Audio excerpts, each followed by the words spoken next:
디모데전서 4장 6절 말씀부터 함께 봉독하겠습니다. 내가 이것으로 형제를 깨우치면 그리스도 예수의 좋은 일꾼이 되어 믿음의 말씀과 내가 따르는 좋은 교훈으로 양육을 받으리라. 망령되고 허탄한 신화를 버리고 경건에 이르도록 내 자신을 연단하라. 육체 연단은 약간의 유익이 있으나 경건은 범사에 유익하니 금생과 내생에 약속이 있느니라. 미쁘다 이 말이여 모든 사람들이 받을만 하도다. 이를 위하여 우리가 수고하고 힘쓰는 것은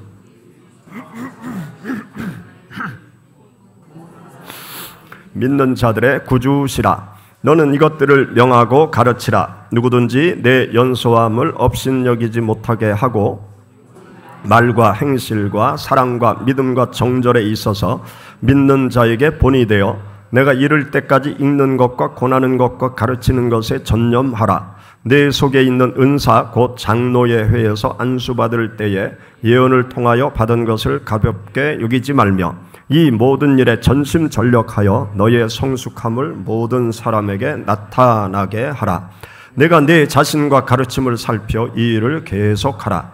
이것을 행함으로 내 자신과 내게 듣는 자를 구원하리라. 아멘. 할렐루야. 감사합니다. 하나님께서 여러분들의 가정 가운데 평강과 강건한 축복으로 함께 하시길 축원합니다. 제가 대학교 다닐 때 엘빈 토플러의 제3의 물결이라는 책을 읽었습니다. 엘빈 토플러가 미래 사회를 예측을 하는데 인터넷 세상이 온다. 그리고 지폐는 사라지고 플라스틱 머니 시대가 온다. 그렇게 지금부터 한 45년 전에 책을 써서 그렇게 예견을 했어요. 그런데 45년 세월이 지나고 보니까 우리가 인터넷 세상 속에 살고 있습니다. 그리고 지폐는 거의 사용하지 않고 카드를 가지고 우리가 모든 것을 구매하면서 살아가는 세상이 되었습니다. 그런데 지금은 또 변화와 혁명이 시작이 되었습니다. 코로나를 거쳐오면서 인터넷의 바다에 무엇이 첨벙 뛰어들었는가 하면 인공지능이 뛰어들었어요. 그래서 인공지능 혁명의 시대로 진입을 했다고 미래학자들이 선언을 하고 있습니다. 우리들의 일상 생활 속에 인공지능이 속속 들어오고 있습니다. 모든 가전제품, 우리가 사용하는 모든 물건 속에 인공지능이 담겨져 있어요. 그래서 가전제품을 구매하려고 마트에 가면 물건이 두 종류로 나뉘어져요. 인공지능이 담겼느냐, 인공지능이 안 담겼느냐에 따라서 수십만 원의 금액 차이가 발생을 합니다. 그런데 너도 나도 인공지능이 담긴 가전제품, 자동차도 자율주행이 가능한 자동차로 다 무게 중심이 옮겨가는 그러한 변화의 물결 속에 우리가 지금 생활을 해가고 있습니다. 엄청난 변화의 파도가 몰려오고 밀려가는 그러한 세상 속에 우리들이 살고 있죠. 이러한 변화 속에서 제 머릿속에 부정적인 단어가 하나 딱 떠올랐어요. 그게 뭔가 하면 문맹인이라는 단어가 떠올랐습니다. 문맹인이 뭐예요? 글자를 모르는 사람을 문맹인 그러잖아요. 우리나라는 문맹인이 하나도 없죠. 다 대학까지 나오는 대한민국이니까 대한민국 문맹인이 전 세계에서 아마 최저일 것입니다. 그런데 이 변화의 물결 속에서 또 어떤 단어가 생겨났는가 하면 인터넷 세상이 되면서 넷맹인, 인터넷을 할 줄 모르는 사람을 넷맹인 그렇게 불렀죠. 그런데 요즘은 나이 드신 어르신들도 인터넷 조금 신경 쓰시는 분들은 인터넷을 하십니다. 그래서 인터넷으로 온라인으로 물건을 구매하는 그런 어르신들이 많죠. 그래서 넷맹인에서 다들 벗어나 계십니다. 그런데 지금 이제 인공지능이 우리들의 생활 깊숙이 들어오고 있잖아요. 그래서 인공지능을 알아야 되는데 인공지능을 모르면 인공지능 맹인이 되는 거죠. 그래서 신조어를 제가 만들었습니다. 인맹인, 넷맹인을 지나서 인맹인. 인맹인이 되면 이 변화하는 세상 속에서 편리함을 누릴 수 있는데 그 편리함을 누릴 수가 없어요.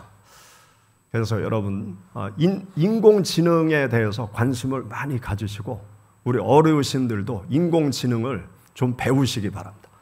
그러면 여러 가지로 또 도움을 얻는 그러한 일들이 생겨날 것입니다. 미래학자들이 이러한 변화 속에서 어떤 이야기를 하는가 하면 과학의 발달과 변화가 우리 개개인에게 어떤 이로움이 있는가 하면 여유로운 시간을 준다는 거예요. 여유로운 시간. 뭐 빨래 하나만 해도 옛날에는 개울에 가서 빨래를 했잖아요.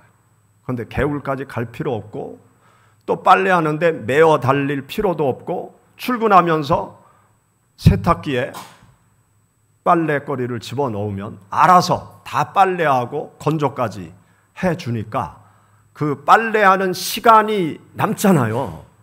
그러면 이 여유로운 시간을 이 과학 문명이 우리들에게 가져다 주었는데 그 여유로운 시간에 우리가 뭘 해야 될 거냐? 미래학자들은 어떤 이야기를 하는가 하면 여유로운 시간에 새로운 것을 배우고 습득해야 된다. 여유로운 시간에 새로운 것을 배우고 습득하는 사람은 새로운 세상을 맛보고 새로운 세상을 누리고 새로운 세상에서 의미 있고 가치 있는 삶을 열심히 살 수 있다. 그렇게 얘기를 해요. 그러면 여유로운 시간에 새로운 것을 습득하지 않는 사람은 어떻게 되느냐? 맹인이 되는 거예요. 다른 사람은 다 누리는데 나는 누리지 못하는 거죠. 시대에 뒤떨어지는 거죠. 다른 사람에게 의존할 수밖에 없는 거죠.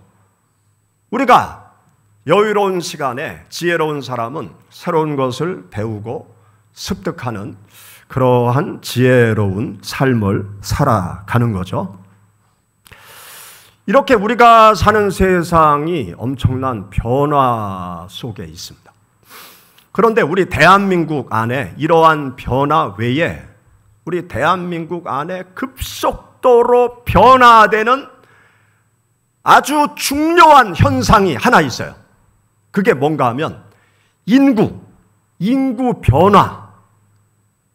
아주 중요한 또 중대한 심각하게 될 수 있는 변화 중에 하나가 뭔가 하면 인구 변화입니다. 인구 변화. 어떤 인구 변화입니까? 우리가 다 알잖아요. 저출생, 그리고 고령화. 아이들이 많이 태어나지 않죠. 0.7명 정도밖에 안 된다는 거죠. 그리고 고령화가 급속하게 진행되는 이 변화, 인구 변화가 대한민국의 아주 중요한 변화예요. 이 변화를 정부도 캐치하고 있어요. 이것이 아주 심각한 문제가 될 수 있다는 것을 정부도 알아요. 우리들도 알아야 돼요. 신앙인들도 알아야 돼요.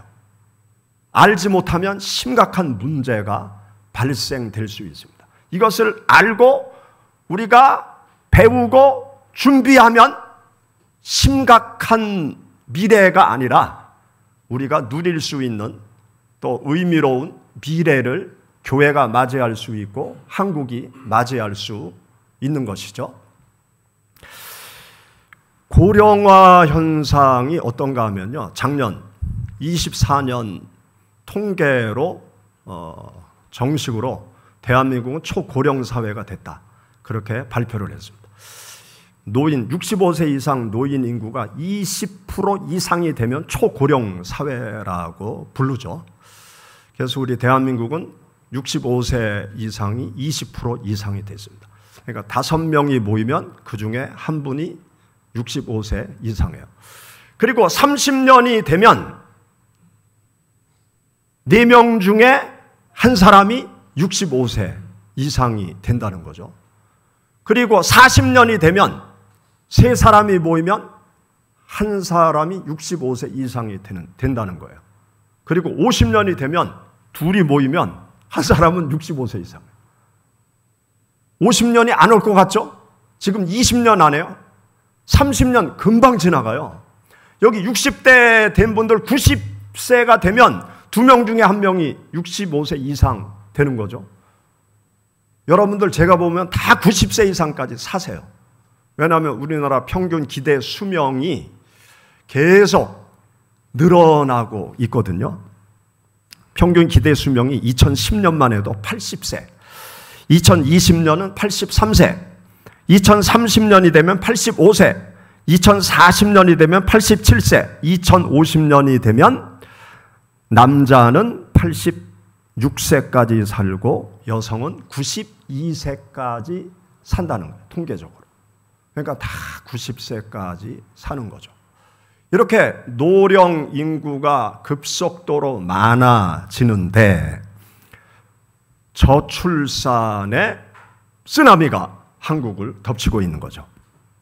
그래서 국가에서도 이걸 어떻게 해야 되느냐. 저출산 또 고령화.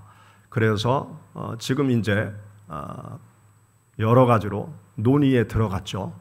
65세 노인 기준 그 연령을 70세로 올려야 된다.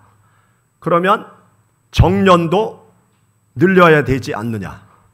그러면 젊은이들의 직장이 그러면 줄어들지 않느냐. 그러면서 뭐 여러 가지 그 논의가 시작이 되었습니다. 아마 몇 년 안에 조정이 되어지고 뭐 연금 문제도 또 조정이 되어지고 여러 가지로 이제 변화에 대처하는 정부 발표가 나오게 될 겁니다. 이렇게 국가적으로 이 중대한 인구 변화에 맞춰서 여러 가지 대책을 강구하고 있는 이때 교회가 해야 될 일이 뭘까? 교회도 뭔가 대책을 세워야 되잖아요. 교회도 저출산 고령화의 이 쓰나미가 대한민국을 덮치면서 대한민국 안에 교회도 지금 덮치고 있는 거예요. 그래서 교회 안에 어린 아이들이 점점 줄어들어 가고 있어요. 그리고 대전에 신학교가 많이 있는데 저희 침례교 신학대학 같은 경우도 신학대학에 지원하는 고등학교 졸업한 신학생들이 점점 줄어가고 있어요. 그리고 젊은 선교사들이 아예 지원을 안 하고 있는 그런 상황이 된 거예요. 그래서 요즘은 선교사 지원하는 분들이 신학교 졸업한 젊은 세대가 아니고요. 20대가 아니고 은퇴한 60대 또 명예퇴직한 50대 나이 든 분들이 선교사로 지원하는 그런 현상이 지금 나타나고 있는 거예요. 그러니까 이 저출산과 고령화의 쓰나미가 교회, 이 기독교 안에도 계속 덮쳐오고 있는 그런 상황인 것이죠. 이러한 변화 속에서 우리 예수 그리스도를 믿는 성도들이 미래의 신앙생활을 위해서 준비하고 대책을 세워가야 될 것입니다. 60세에 퇴직을 하고요. 그 다음에 20년은 건강하게 생활을 다 하실 수 있어요. 80세까지는 다 건강하게 생활을 하실 수 있어요. 그러면 생각해 보세요. 60에 퇴직을 하고 80까지 내가 무엇을 하면서 살아갈까? 우리가 생각을 60 이전에 50 이전부터 우리가 생각을 해야 돼요. 그래서 대책을 세우고 준비를 해야 되는 거죠. 나이가 많이 들어서 세상을 떠나는 분들이 후회하는 것이 뭔가 하면 퇴직하고 나서 이제 내 인생 다 끝났다. 나는 뭐 사회에서 할 일 다 했고 그냥 하루하루 소일 삼아 살아가면 된다. 그렇게 사신 분들이 다 후회한다는 거예요. 아니, 퇴직하고 나서 7, 80 되면 세상 떠날 줄 알았는데 80대도 세상을 안 떠나네? 90이 돼도 죽을 줄 알았는데 안 죽네? 오늘 내일 뭐 나는 그래서 그냥 그럭저럭 살아가면 되지 그렇게 생각을 했는데 그럭저럭 사는 세상이 20년, 30년이 된다는 거예요. 그러면 우리가 준비를 해야 되잖아요. 뭔가 대책을 세워야 되잖아요. 예수 그리스도 믿는 성도들이 퇴직 후에 나이가 들어서 어떤 삶을 살아가야 될까? 이것에 대해서 고민을 하고 지금부터 준비를 해야 퇴직 이후의 삶을 가치 있고 의미 있게 우리 모두가 살아갈 수가 있습니다. 세상 사람들이 퇴직 이후를 준비하잖아요. 무엇을 준비합니까? 건강을 준비해요. 퇴직했는데 시간도 많고 돈도 있는데 건강이 다 무너져. 그러면 아무 쓸모 없잖아. 그래서 열심히 50대부터 열심히 건강을 준비합니다. 또 퇴직을 앞두고 생활비 준비를 하죠. 그래서 열심히 퇴직 후에 먹고 살 수 있는 그 준비를 합니다. 그 다음에 건강하고 돈이 있어도 뭔가 할 일이 있어야 되잖아요. 그래서 뭔가 할 일을 찾으려고 또 나름 애를 쓰면서 이제 퇴직의 자리까지 가게 됩니다. 그러면 우리 예수 그리스도를 믿는 성도들이 세상 사람들과 똑같은 준비만 하고 노후의 삶을, 60 이후의 삶을 맞이해야 되느냐? 아니잖아요. 뭔가 하나님 안에서 하나님께서 우리들에게 말씀하시는 그 말씀의 근거에서 뭔가 퇴직 이후의 삶을 준비하고 지금부터 나 자신이 훈련하고 배우고 그러면 퇴직 이후의 삶이 의미 있고 가치 있는 우리들의 삶이 되어질 것입니다. 우리 예수 그리스도 믿는 성도들은요, 60 이후의 삶을 두 가지 기준을 가지고 준비를 해야 됩니다. 오늘 우리가 함께 읽은 성경 말씀에 보면 두 가지를 말씀하고 있는데요. 우리 15절, 10절 우리 찾아보시죠. 디모데전서 4장 15절 말씀 함께 봉독하겠습니다. 이 모든 일에 전심전력하여 너의 성숙함을 모든 사람에게 나타나게 하라. 10절, 이를 위하여 우리가 수고하고 힘쓰는 것은 우리 소망을 살아계신 하나님께 두미니 곧 모든 사람, 특히 믿는 자들의 구주시라. 아멘. 여기 보면 너의 성숙함을 모든 사람에게 나타나게 하라. 우리가 60 이후의 노년의 삶을 위해서 기준으로 삼아야 될 준비가 무엇인가 하면 성숙입니다. 성숙. 훌륭한 그리스도인의 인격과 품성을 지니는 것. 그래서 모든 사람들에게 예수 그리스도의 사랑, 예수 그리스도의 온유함, 예수 그리스도의 그 풍성함을 세상 사람들로 하여금 느끼게 할 수 있는 그 품격 있는 노년의 모습을 준비해야 돼요. 여러분, 나이가 들면 자동적으로 인격적인 사람이 될까요? 나이가 들면 자동적으로 자애로운 사람이 될까요? 나이가 들면 저절로 성인이 될까요? 아니에요. 우리 사람은요, 가만히 내버려 두면요, 이 본성이 드러나는 거예요. 본성이 드러나면 추해요. 사람은요, 뭔가 갈고 닦고 훈련시켜야 인간다운 모습을 갖추게 되는 거예요.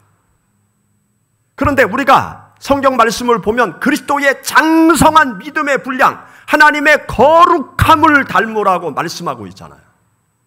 그래서 우리는요, 나 자신을 성숙시키기 위해서 부단히 노력을 해야 돼요. 나이가 들어도요, 나 자신을 성숙한, 거룩한 하나님의 모습을 내가 닮고 그것이 발현되도록 부단히 노력을 해야 돼요. 노력하지 않으면요, 추한 노년의 삶이 될 수밖에 없어요. 그리고 두 번째는 여기 보면 우리의 소망을 살아계신 하나님께 두어야 한다. 그렇게 말씀하고 있어요. 우리가 퇴직 이전에는요, 소망을 어디에 두고 사느냐? 가정에 소망을 두고 살죠. 그래서 모든 분들이 가정을 잘 세우려고 가정에 소망을 두고 자녀들에게 소망을 두고 직장 생활을 한평생 열심히 합니다. 몸이 아파도 열심히 직장 생활을 하죠. 자녀들 잘 뒷바라지해서 훌륭하게 살아가도록 하기 위해서 자녀들에게 소망을 두고 가정이 잘 되도록 하기 위해서 가정에 소망을 두고 아파도 직장에 출근하고 또 자존심 상해도 더럽고 안 입고 없고 치사해도 직장 가서 열심히 또 직장 생활을 하고 그러면서 한평생 직장 생활을 하잖아요. 가정에 소망을 두고. 그렇게 해서 이제 퇴직할 때가 되면 대부분 이제 자녀들이 대학교를 졸업하고 이제 직장을 이렇게 잡을 때가 되었습니다. 이제 퇴직할 때 되면 자녀들이 대학 졸업하고 직장을 잡고 또 결혼을 이제 하기도 하고 결혼 준비하기도 하고 이제 그러한 때가 되는 거죠. 그러면 자녀들을 대학까지 교육시키고 직장을 잡아요.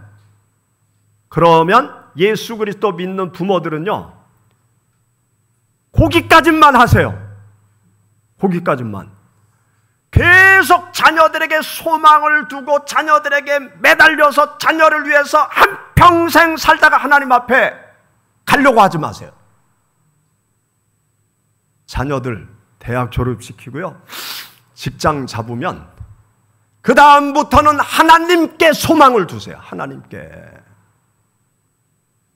자녀들에게 소망을 두고 한평생 직장생활 마칠 때까지 살았으면요, 자녀들은 충분히 여러분들이 베푼 그 사랑과 영양분을 가지고 삶의 뿌리를 쫙 내리면서 무성한 나무가 되어서 큰 열매를 다 맺을 수가 있어요. 여러분들이 자녀들에게 계속 소망을 두면은요, 그 나무가 제대로 크지를 못해요. 뿌리를 제대로 내리지 못해요. 상상할 수 없는 큰 열매를 더 이상 맺을 수 없을 가능성도 있어요. 자녀들이 직장까지 딱 잡으면 이제 내버려둬요. 그 다음에 하나님께 소망을 두고 하나님께 자녀를 위해서 기도하세요. 하나님께 소망을 두고 60 되기 전까지는 가정을 먹여 살리고 자녀를 키우기 위해서 애를 쓰면서 하나님을 위해서 전적으로 일을 하지 못했지만 이제 퇴직하고 나서는요, 하나님께 소망을 두고 하나님을 위하여 남은 여생을 살아가시기를 바랍니다. 그것을 위한 준비를 하세요. 그것을 위한 준비를 하려면 어떻게 해야 되느냐? 여기 성경 말씀 우리 6절부터 8절의 말씀 우리 같이 읽어보시겠습니다. 6절부터 8절의 말씀. 내가 이것으로 형제를 깨우치면 그리스도 예수의 좋은 일꾼이 되어 믿음의 말씀과 내가 따르는 좋은 교훈으로 양육을 받으리라. 망령되고 허탄한 신화를 버리고 경건에 이르도록 내 자신을 연단하라. 육체 연단은 약간의 유익이 있으나 경건은 범사에 유익하니 금생과 내생에 약속이 있느니라. 아멘. 여기 보면은요, 나를 믿음의 말씀과 좋은 교훈으로 양육하라. 나 스스로가 말씀으로, 좋은 말씀으로 양육을 받아야 돼요. 내 남은 인생의 삶을 의미 있고 가치 있게 하나님께 영광이 되도록 살아가기 위해서는 하나님의 말씀으로 나를 양육의 장소에 내어놓아야 돼요. 나이가 들어서 가치 있고 의미 있는 하나님을 기쁘시게 하는 삶을 살려면 어떻게 사는 것이 하나님을 기쁘시게 하는지 말씀을 통해서 배워야 되잖아요. 배우지 않으면요, 제대로 하나님을 섬길 수 없어요. 제대로 노년의 삶을 살아갈 수가 없어요. 그래서 말씀으로 나를 양육받아야 됩니다. 그리고 경건에 이르도록 내 자신을 연단하라. 스스로를 계속 훈련시켜 나 자신을 경건한 하나님의 사람으로 날마다 나 자신을 스스로 훈련시키는 일을 해야 됩니다. 그러면 우리들의 이 속사람이 건강해지고 우리들의 속사람이 그리스도의 성품을 닮아가서 우리들의 삶에 아름다운 그리스도의 향기가 날마다 발할 수 있게 되는 것입니다. 그리고 여기 8절 말씀에 보면 경건, 이 경건에 심으면 금생과 내생에 유익함이 있다. 금생에 유익하고 내생에 유익함이 있다. 그렇게 말씀하고 있어요. 여러분들이 하나님 앞에 노년의 삶을 위해서 열심히 말씀으로 나를 훈련하고 경건에 이르기를 열심히 노력해 나갈 때 금생과 내생에 유익함이 있다는 거예요. 자녀들이 여러분들을 볼 때 어떤 생각을 갖겠어요? 야, 우리 부모님 참 멋지다. 하나님 열심히 섬기는 모습이 참 멋지다. 나도 하나님 열심히 섬겨야지. 그러면서 믿음의 유산을 자연스럽게 물려줄 것 아닙니까? 그리고 하나님을 위해서 생명 걸고 살아가는데 어찌 하나님의 나라를 나의 나라로 만들지 못하겠습니까? 하나님의 다스림과 통치 속에서 살아가면서 영원한 하나님의 나라 넉넉히 들어가는 하나님의 백성들이 다 되어질 수가 있는 거죠. 그래서 여러분, 우리가 말씀으로 나 자신을 양육하고 경건에 이르기를 힘쓰고 하나님 앞에 열심을 낼 때 나의 60 이후의 삶이 금생에도 유익함이 있을 뿐만이 아니라 내세에도 유익함이 있는 귀한 열매가 나타나게 될 것입니다. 우리가 사는 세상이 변화되어지고 있어요. 이 변화 속에서 하나님 믿는 사람들이 올바로 새로운 세상에서 의미 있고 가치 있는 삶을 살아가도록 하기 위해서 말씀과 경건의 훈련을 앞으로 교회 안에서 하려고 합니다. 여러분들에게 노아의 경주 성경 공부 광고를 지난주부터 드렸는데 노아의 경주 성경 공부를 우리 50 이후의 분들은 다 하시면 좋겠어요. 이 노아의 경주 성경 공부는 노년의 삶을 어떻게 살아가야 되는지 그것에 대해서 잘 우리들이 배울 수 있는 귀한 성경 공부 교재인데요.